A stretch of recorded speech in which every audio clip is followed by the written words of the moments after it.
Time travel has long been a source of endless fascination, from H.G. Wells's The Time Machine to Hollywood films like Back to the Future. There have been some great yarns, but that's all they are, exciting fiction. However, in a special program tonight, we meet a man who claims that not only is time travel possible, but that he was employed to do it. This is not the colorful claim of a New Age mystic, but the assertion of a distinguished US Army officer whose journeys into the past were carried out as part of a top-secret government program.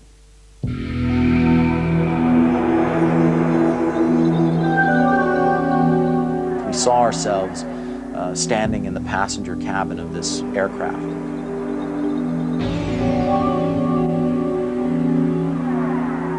And we kept watching this aircraft explode.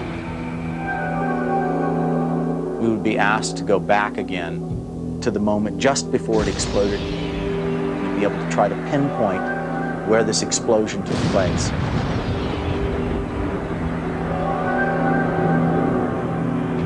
In 1988, David Morehouse, a major in the United States Army, was assigned to a new post at a top-secret unit of military intelligence. Discreetly housed in 2 wooden sheds on an army base at Fort Meade in Maryland, the unit was so clandestine that Morehouse didn't discover what went on there until he met his commanding officer. Peering at me across the top of his knuckles, he said, "What we do here, young man, is select and train individuals to transcend time and space." Now that you're in the room, change your perspective. Move up 10 feet and tell me what you see. To view persons, places, or things remote in time and space, and to gather and report intelligence information on the same. And when he said that, I nearly fell out of the chair. David Morehouse was an outstanding young officer with an exceptional record. A company commander with the Rangers, the Army's elite fighting division, he was destined to wear stars. But 4 months prior to reporting to Fort Meade, Morehouse's glittering career nearly ended.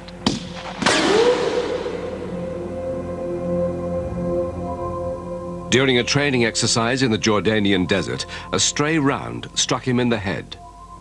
The bullet should have killed him, but miraculously it lodged in his helmet. As he lay unconscious on the desert floor, Morehouse claims he had a vision of an angel bearing a message.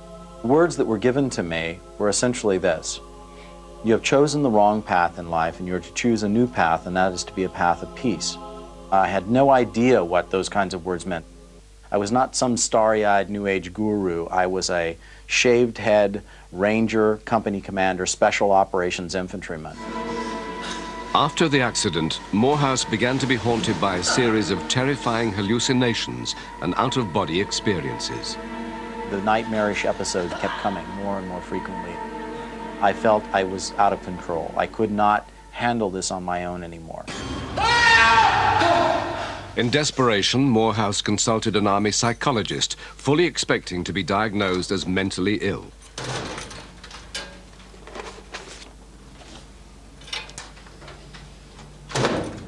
Take a look at these. Let me know what you think in the morning. To his amazement, Morehouse discovered that far from being invalided out of the Army, he was being recruited as a psychic spy. Night, sir. The psychologist suspected that the blow from the bullet had released a latent psychic ability. Late into the night, Morehouse pored over the transcripts from Operation Grill Flame, a covert espionage program. There was an individual referred to as a monitor and an individual referred to as a viewer. The viewer was describing events, persons, and places distant in time and space to the monitor. One of the most chilling accounts was reading the viewer saying to the monitor, "I think I'm outside the building where you want me to be now. What are your directions?" And the monitor saying to the viewer, "Pass through the wall and describe the contents of the room. Pass through the wall and describe the contents of the room." Those were hair-raising words. For 20 years, the US government had invested millions of dollars into a series of ultra-classified projects like Operation Grill Flame. Psychics were recruited to gather military intelligence through a process called remote viewing. Morehouse first learned to control his brainwaves to enter an altered or semi-hypnotic state, unlocking the door to the unconscious. Then, as his mind separated from his physical body, he claims he was able to remote view, to travel in time and space, and view people and events from the past. And I would drop through this tunnel, and the sensation was so physically overwhelming to me that often I began to get nausea. Having entered an altered state, the remote viewer is ready to begin his assignment. The monitor gives him the coordinates of the target. Your coordinates are 2175 and 0169. Access the target and describe its location. The coordinates are random. They don't relate to any physical object. They simply act as a psychic map reference, the essential trigger for a remote viewer. You begin to drop into this target area and things become perceivable by you.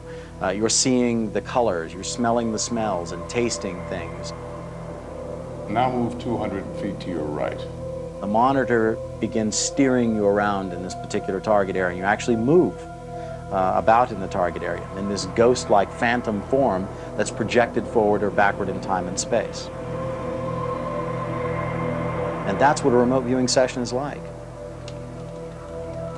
After 18 months intensive training, Morehouse became fully operational. He now began to work on highly sensitive targets, political and military. In February 1988, U.S. Marine Lieutenant Colonel William Higgins, working for the United Nations in Beirut, was taken hostage. In order to get me released, A year later, the CIA put an urgent question to the remote viewing unit at Fort Meade. Was Higgins alive or dead? Morehouse and his colleagues set to work. Guided only by a series of random coordinates, Morehouse began to see images of a small, enclosed room. I realized that there was a person here, a living, breathing organism in this room. I'm beginning to feel exactly what this individual feels at this target site. Scared, sick, in pain, hurt, anguished, turmoil. I want you to move forward in time.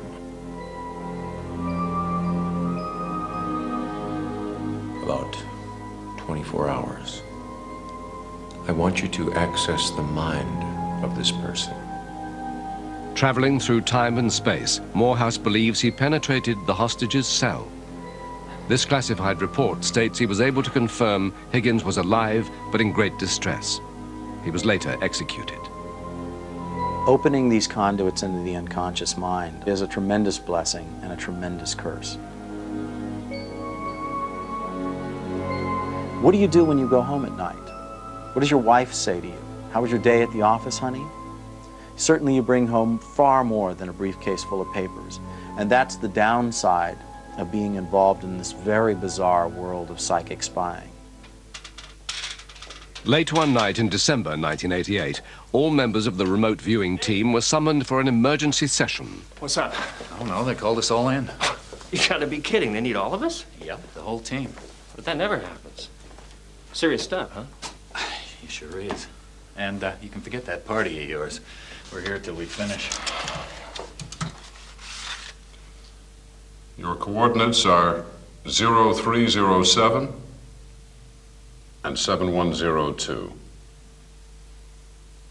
Access the target and describe what you see.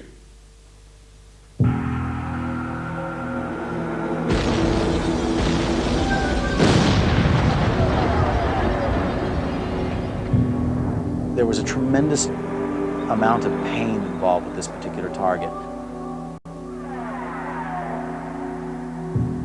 We saw ourselves standing in the cabin of this aircraft. And we kept watching this aircraft explode. And then we would be asked to go back again and to relive it again, go right back to the moment just before it exploded again and be able to try to pinpoint where this explosion took place. Hours later, the target of the mission was revealed to the team.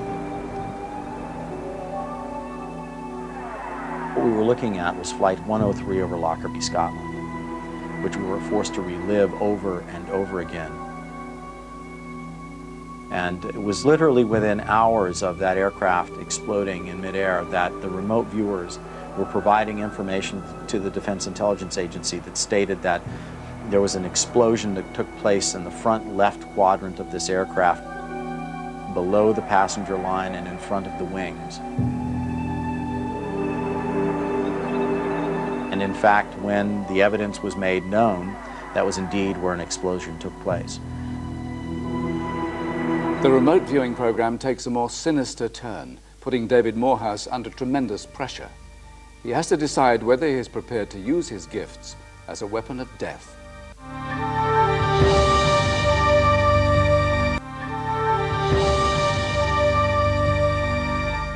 U.S. Army officer David Morehouse has undergone intensive training to become a psychic spy, but the onset of the Gulf War forces him to search his own conscience. In November 1990, Saddam Hussein threatened to destabilize the Middle East. America's need for military intelligence was paramount. At Fort Meade, David Morehouse and his colleagues were now asked to use their psychic powers to a more sinister end.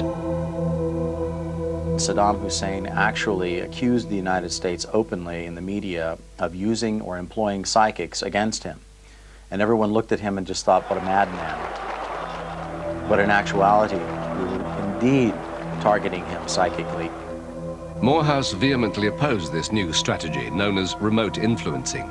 He believed it was an unjustifiable use of the remote viewer's abilities. When I realized that we're reaching out to kill with it, I felt that I had a moral and an ethical responsibility to violate my security oath and to tell the story about this to the American people.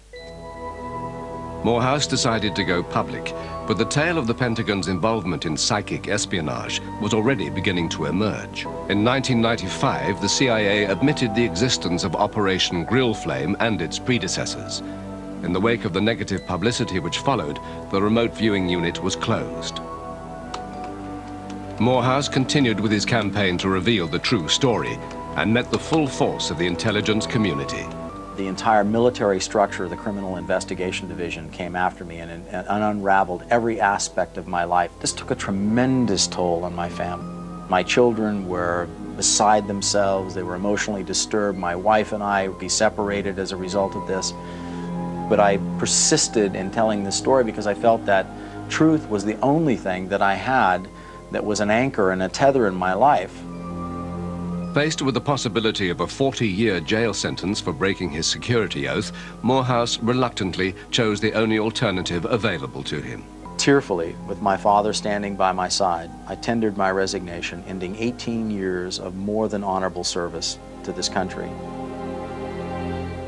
It cost me a family, and it cost me a career to tell the truth. Despite his humiliating expulsion from the Army and the breakup of his marriage, David Morehouse remains a passionate supporter of remote viewing, but he's determined it should be used for humanitarian rather than aggressive purposes. For so long, this was just hidden away. It should be something that's brought out to help all of humankind, not being sequestered away as a weapon of war or as an espionage tool. Carteret, New Jersey, a residential suburb on the outskirts of New York. Earlier this year, a local man went missing.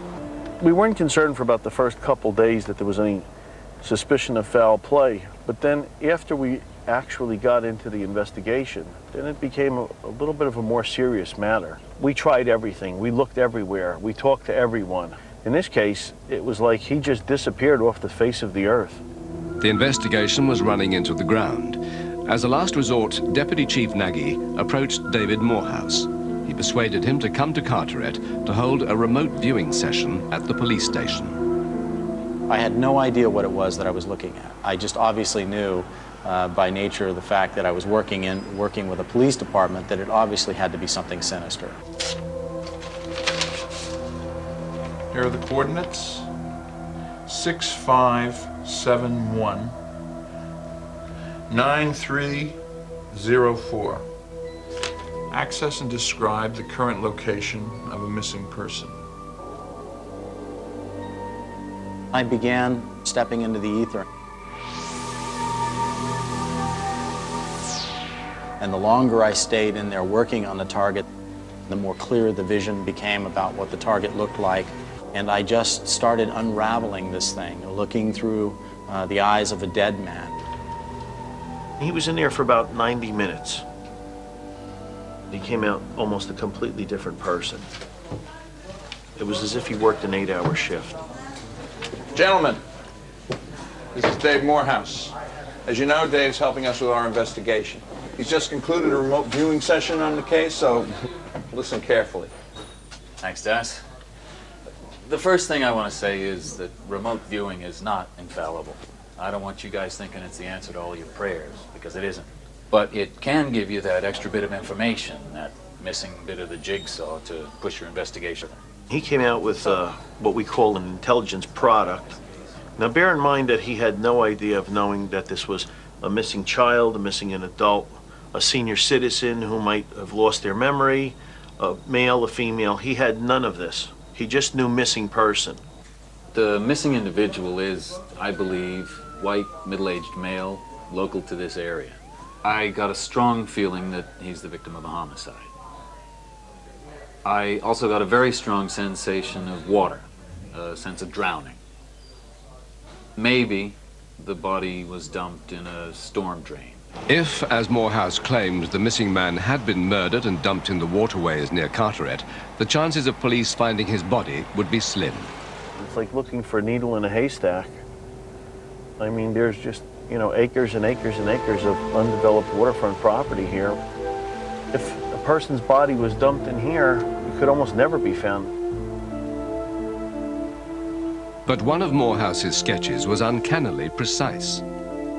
It was to shift the focus of the investigation to one spot in particular.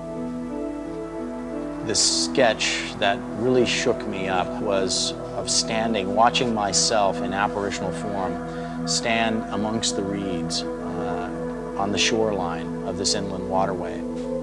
And I remember seeing this fleeting image of this large building with a smokestack. I got a river here. This theme of water won't go away. Reeds here, factory complex. Does this look familiar to any of you? Hey, what do you think? This could be that spot by the abandoned dock. It was a very frightening thing for me to reveal that sketch to the police officers and to have probably half of them stand up and say, I know where this place is. The police immediately took Morehouse to the area of the Carteret waterfront which resembled his drawing. I found the spot and said, this is it. This is where I stood. This is where I stood in apparitional form in the ether and looked across this water to that factory, to that power plant, and said, his body is somewhere around here. The police searched the area but found nothing. 3 weeks later, the body of the missing man surfaced a few hundred yards downstream, precisely where the current would have taken it had the body been dumped at the site of Morehouse's drawing. Whether it was Major Morehouse looking through the eyes of a dead man or being in the same location, the fact is there was a remote viewing to that location. No one knows how it works, they just know that it works. That a random set of 8 numbers can produce a scene remote in time and space, location and date. It's chilling to me to come back to see how accurate the remote viewing session is.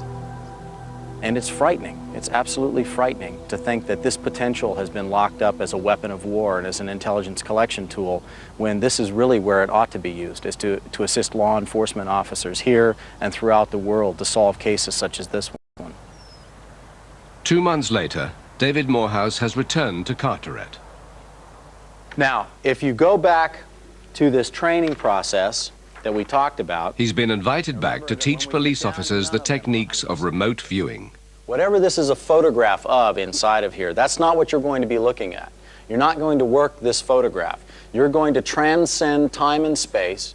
These guys deal with life on the streets, and now you're talking to them about entering an altered state and stepping into the ether and gleaning, targeting data, etc.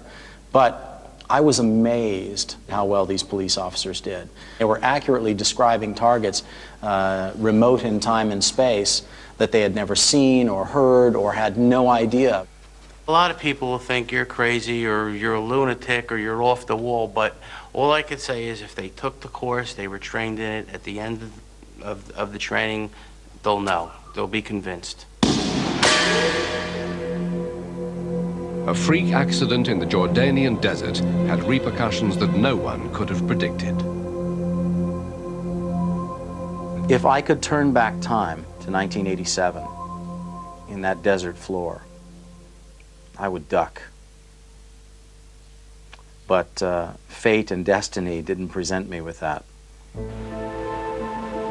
The apparent psychic ability that was released eventually led to Morehouse losing everything he held dear: his family, his career, his name. But he recognizes that there are benefits from his involvement in the murky world of psychic spying. He claims he has a rare gift which he is happy to pass on to others. Remote viewing is the greatest gift that we can give human beings. We can either wander through the next 50 years of life somewhat lost and confused, or we can have this ability to become hyper-intuitive and to know the answers to things without really knowing how we know it. And that's what I see the future being. The police at Carteret, New Jersey, have yet to complete their remote viewing course. Only then will they be able to put David Morehouse's extraordinary claims to the test. H.G. Wells would have loved it. Good night.